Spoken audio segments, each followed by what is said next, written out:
When facing the queen's gambit declined, white often develops the light-squared bishop by playing e3 and then activating it from the e2 or d3 squares.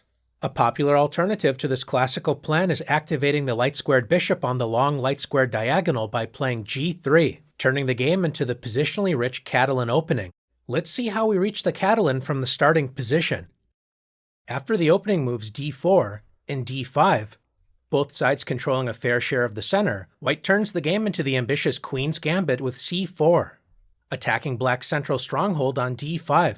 When black responds with the solid move e6, this turns the game into the queen's gambit declined, with the idea of meeting c takes d5 with e takes d5, maintaining a healthy pawn center. White's most direct plan is to add more pressure against black's center with knight c3, but if white is planning to play the Catalan, then we'll likely see the move knight f3. In the Catalan, the knight on b1 remains flexible, and although there are some cases where the knight moves to c3, there are many examples where the knight prefers to move to d2, and in certain cases the knight even develops from the a3 square. After black continues with the sensible developing move knight f6, white officially turns the game into the Catalan with g3. White's idea is to develop the light-squared bishop on the long diagonal, where it can exert long-term pressure against black's queenside. Since the light-squared bishop will no longer control the f1 to a6 diagonal, the c4 pawn may become sensitive to attack. Black now has an important decision to make. One path is to play d takes c4, turning the game into the open Catalan, or maintaining a pawn on d5 and continuing to develop, known as the closed Catalan. Let's first take a look at the closed Catalan with bishop e7. In the closed Catalan, black maintains a strong pawn center, so white will typically focus on preparing the e4 pawn break, challenging black's center and taking more space. White activates the Catalan bishop with bishop g2, when both sides typically castle.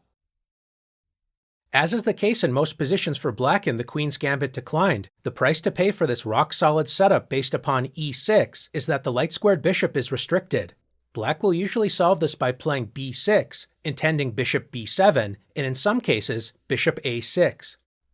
If black decides to play b6 immediately, this allows white to play a favorable c takes d5, opening up the c-file and adding long-term pressure against black's center. For this reason, it's more popular in the closed Catalan to first play c6, reinforcing the d5 pawn, preparing to respond to c takes d5, with c takes d5, maintaining a symmetrical structure when white has not achieved anything special out of the opening.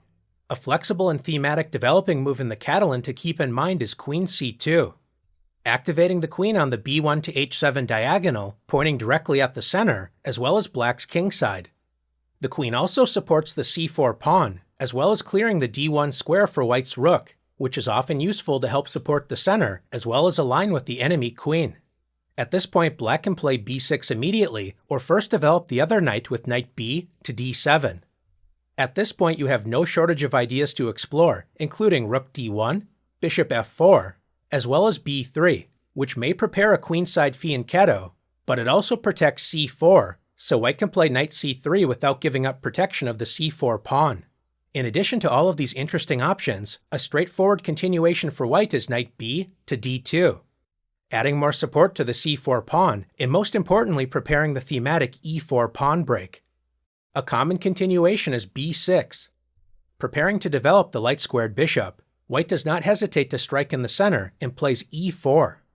When you play the closed variation of the Catalan as black, it's important to remain patient and try not to open up the position too quickly. The interested viewer is definitely encouraged to explore the position after bishop b7. Black reinforces the center, refusing to give up the central stronghold on d5. It is true that white can take space with e5, forcing black's knight to retreat, but black's position remains quite solid and is difficult to break down. Black is not forced to play passively for the rest of the game, especially as black can focus on chipping away at white's center with the timely c5 pawn break. That being said, it isn't so easy to embrace the tension with bishop b7, allowing white to grab space in the center. So a common choice is to resolve the tension with d takes e4. Knight takes e4.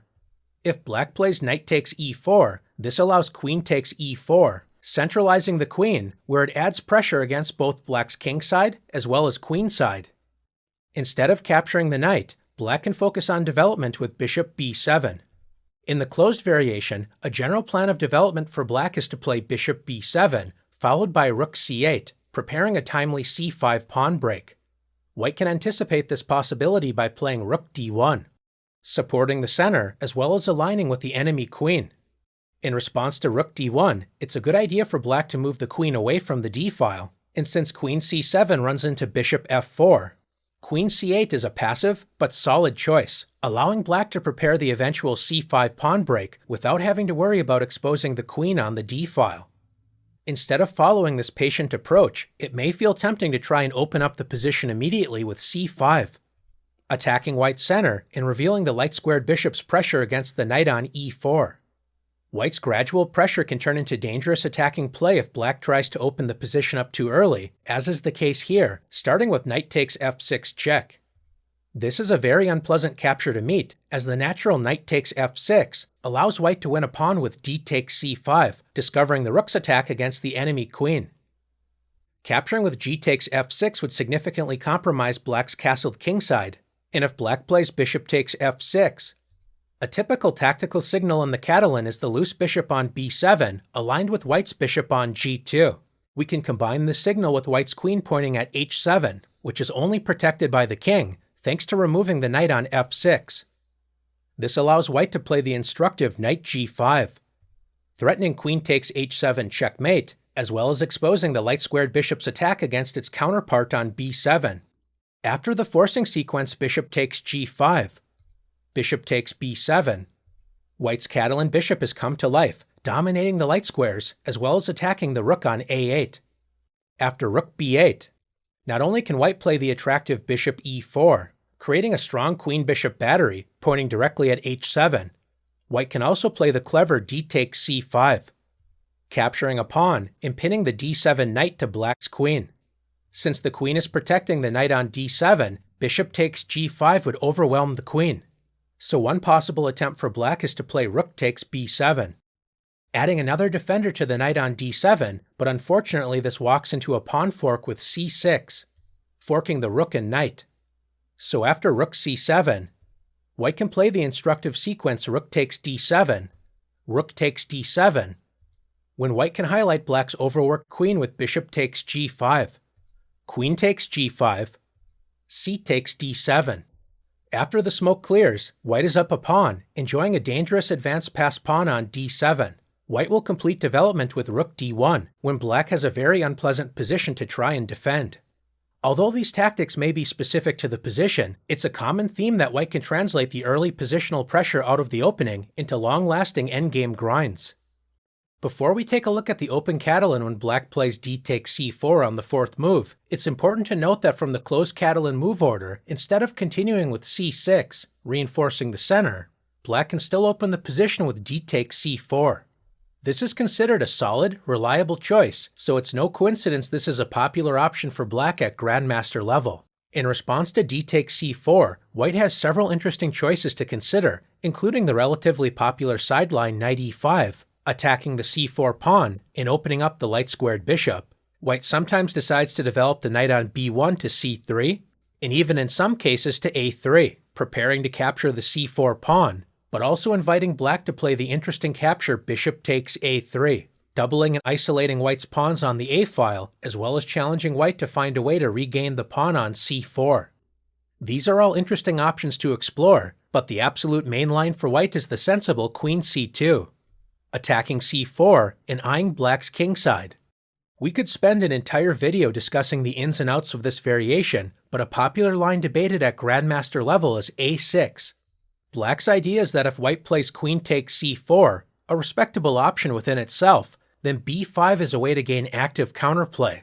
Instead of capturing on c4 immediately, Grandmaster attention has shifted toward the prophylactic a4, grabbing space and discouraging black from playing b5.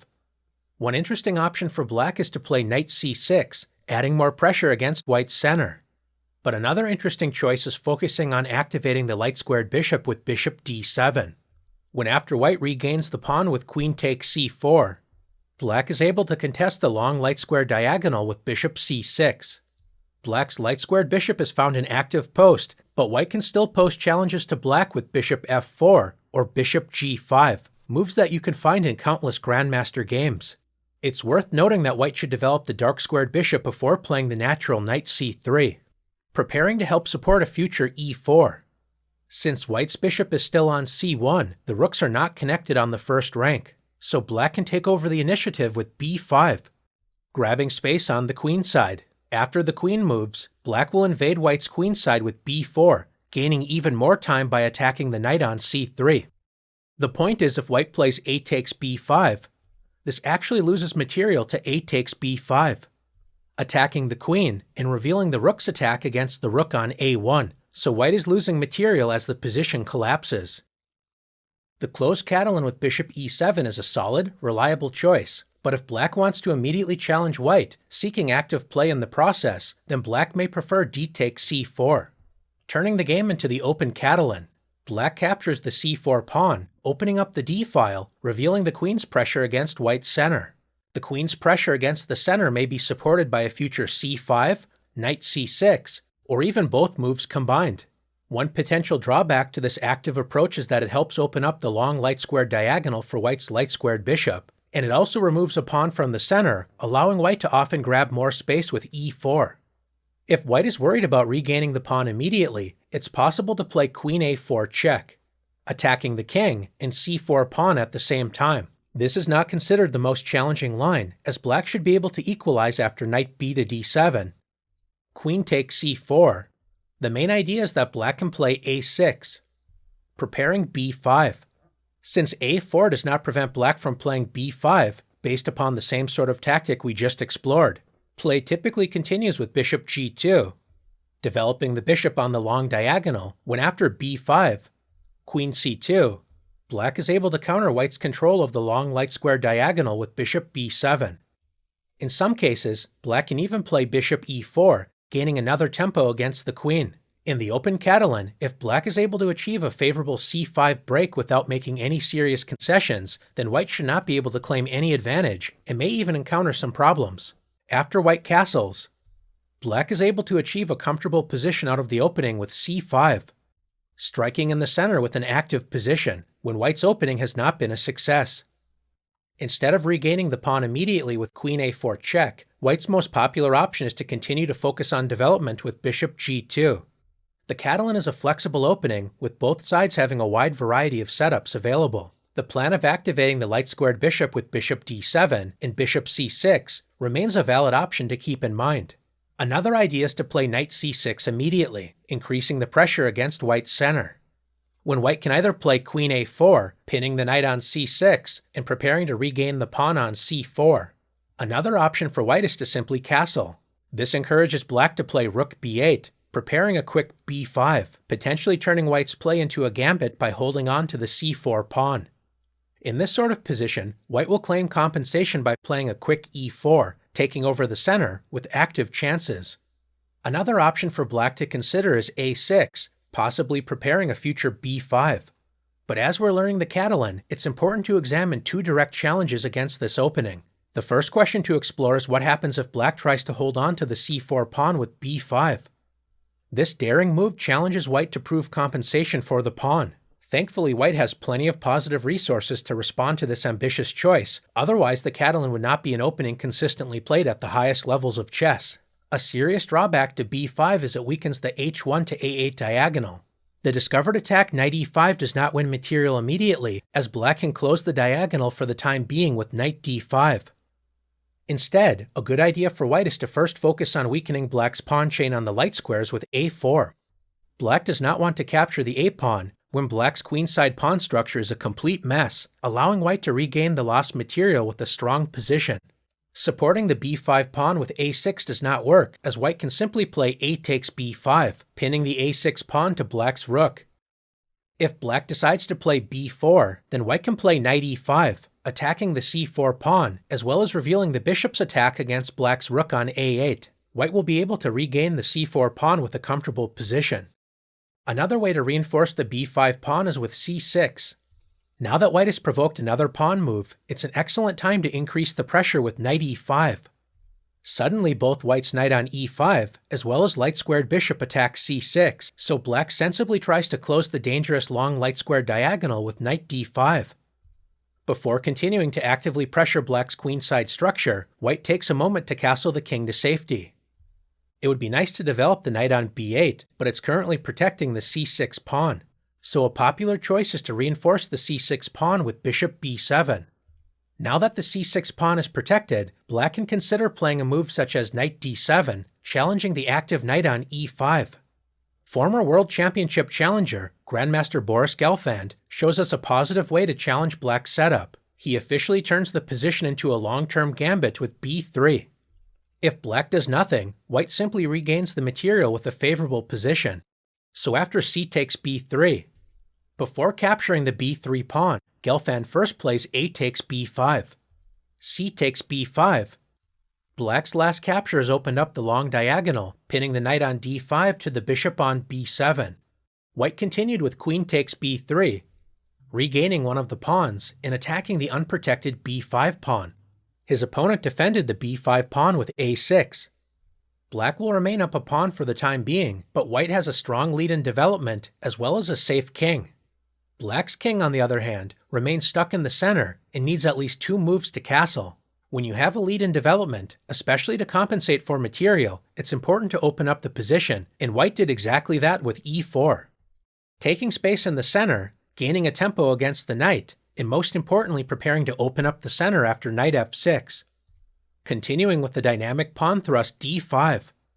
White is willing to sacrifice another pawn to open up the position, taking advantage of his active pieces and serious lead in development. Black's king will not survive long if black tries to hold on to the extra material, and Grandmaster Gelfand went on to win a nice game. If you face the early b5 variation as white, remember to actively develop your pieces, add pressure against black's queenside, and do not hesitate to open up the position before black has time to complete development and castle the king to safety. Trying to hold on to the c4 pawn with b5 is a playable option, but it's definitely risky. By playing d takes c4, revealing the queen's pressure against the d4 pawn, a logical follow-up is striking in the center with c5, adding more pressure against d4. In the open variation of the Catalan, it's not uncommon for white to gain a lead in development as black makes several pawn moves. This variation is no exception as white can simply castle. Black can certainly play c takes d4, when white can offer an exchange of queens with queen takes d4, or simply play knight takes d4, centralizing the knight and opening up the dangerous light-squared bishop, making it more difficult for black to comfortably complete development. Instead of releasing the tension, black's most popular choice is to add more pressure against the d4 pawn with knight c6. If you're interested in trying to seriously test black's position, in addition to the interesting knight e5, white's most active option is queen a4, pinning the knight and threatening knight e5. In response to queen a4, unpinning the knight with bishop d7 is black's main response, when you can explore white's most popular continuation with queen takes c4, as well as the interesting d takes c5. The tactical point behind queen a4 is that if black plays the sensible-looking c takes d4, white can play the surprising knight takes d4. Black needs to capture the knight with queen takes d4, when white responds with bishop takes c6 check. Since capturing the bishop loses the rook to queen takes c6 check, forking the king and rook, black is forced to play bishop d7. It appears black is heading toward a comfortable position, especially if white simply trades bishops with bishop takes d7, allowing black to create a solid game after queen takes d7. Instead, white can play the resourceful rook d1, attacking the enemy queen. If black captures the bishop with bishop takes c6, white can simplify the game with queen takes c6 check, b takes c6, and rook takes d4. White enjoys a pleasant endgame advantage thanks to black's weak queenside structure, doubled isolated c-pawns, as well as the isolated pawn on a7. Instead of capturing the bishop, black can sacrifice the queen with queen takes d1 check, queen takes d1, and bishop takes c6. By playing this variation, black is hoping to prove the position is solid enough to hold the draw, but white should be more than happy to play for a win from this position, safely playing for 2 results. If you're interested in continuing to explore this position, a good place to start is knight d2, adding pressure against the weakened c4 pawn. It isn't the first time we've mentioned the Catalan as a flexible opening, and instead of creating complications with the active queen a4, another option for white is to simplify the game with d takes c5. Offering a trade of queens, when after the exchanges queen takes d1, Rook takes d1, bishop takes c5. White can regain the c-pawn with knight b to d2. Since trying to protect the c-pawn with b5 allows the unpleasant knight e5, taking advantage of the pinned knight on the long diagonal. Black's best choice is to return the pawn and compromise White's queenside pawn structure with c3. White restores the material balance with b takes c3. In one high-level encounter, Grandmaster Wesley So castled the king, when his opponent, Grandmaster Anish Giri, played knight b3, gaining a tempo against the bishop. So after bishop e7, White played the instructive move c4, gaining control of the d5 square, as well as opening up the long dark square diagonal, preparing bishop b2. White can then continue with knight f to d4, centralizing the knight, as well as opening up the light-squared bishop to create pressure down the long diagonal. It's important to keep in mind that Black is also not without ideas, and can focus on completing development with bishop d7, followed by centralizing the rooks with rook f to d8, and rook a to c8, with a reasonable game. As we can see, the Catalan can both be used as an active positional weapon, as well as reaching a simplified position like this one, in which White has a slightly more comfortable position, intending to apply pressure and trying to positionally outplay the opponent, a valid strategy in these queenless middle games. As it turned out in the game, Grandmaster Giri was able to convert this position into victory against his esteemed opponent. The Catalan is a subtle, positionally rich opening, so it's no coincidence that it's attracted positionally minded, sublime strategic players such as former world champion Vladimir Kramnik. Against the Catalan, Black is certainly not without resources, including playing the solid closed variation, maintaining a pawn on d5, and trying to limit White's activity, or else immediately challenging White's setup with the direct d takes c4, turning the game into the open Catalan. If you're looking for an active, positionally complex game against the Queen's Gambit declined, then the Catalan may very well take center stage in your next game, right here on chess.com.